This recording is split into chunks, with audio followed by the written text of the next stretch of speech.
Yo, hey everybody.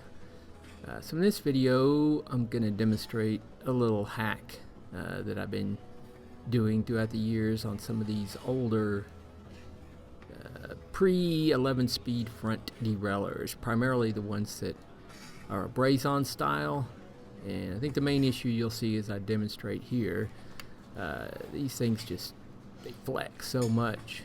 You know, I never really noticed how awful some of these were until like the newer 11 speed style, or even on the Di2 derailleurs is where it started. But this is I don't know what this is, a GRX derailleur or something, but any of the newer Shimano 11 speed style derailleurs will have that little, you see that little bolt that goes through that little silver pin, and it just rests up against the either a little backing plate or the derailleur hanger itself, and it keeps that thing from shifting inwards that direction there when you're going from the small ring to the big ring.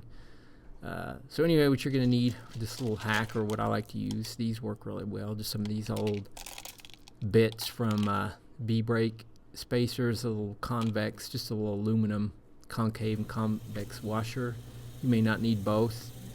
I've got two bikes here that I'm using for examples, and I'm just using the actually some two-part epoxy Gorilla Glue and some the little washer spacers there. So this is the second bike here, just for reference. This one's got a SRAM force derailleur. The gap's a little bit bigger on this particular bike, so I'm going to use two of these, and it's kind of nice if that gap's big. You can use two of them and just kind of wedge them in there. I'm just test fitting it for now. You can file these down if it's a tight fit. I've done that before, just to get that perfect fit. But the derailleur set up with the tail end about half a degree inwards from parallel to the large chainring there. So kind of the same way you would set up a newer style Shimano front derailleur or a Di2. So if you wedge that in there to the point where it's just parallel to, plane wise outer derailleur plate to the chainring, that's kind of where you want.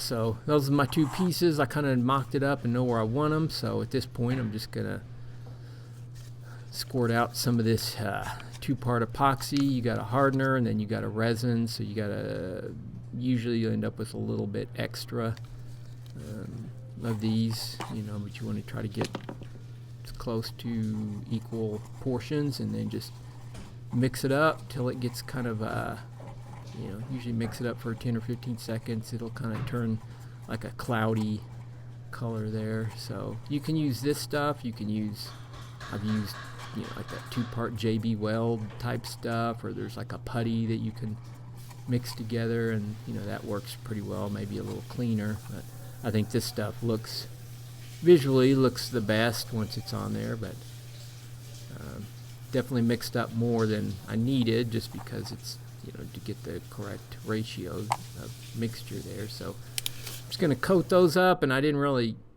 basically I just wedged them in there like I had it. I'm trying to film with one hand and wedge it in there with the other. I couldn't do it with the messy glue and stuff. But that's what it looks like, basically wedged in there. I got my outer plate is parallel with the big ring now, so, and that's pretty much it. This is my first example of that really flexy one, and on this one I just used the one little cone-shaped washer there, and that was enough. Just wedged it in there, got it bonded in, and that makes a huge difference performance-wise. So anyway, yeah, just a quick little hack. Yeah, makes a huge difference going from that small to big ring, even with everything set up correctly, limit screws, cable tension, all that. So anyway, hopefully this was helpful if this is an issue you're dealing with. And yeah, thanks for watching. See you guys next time.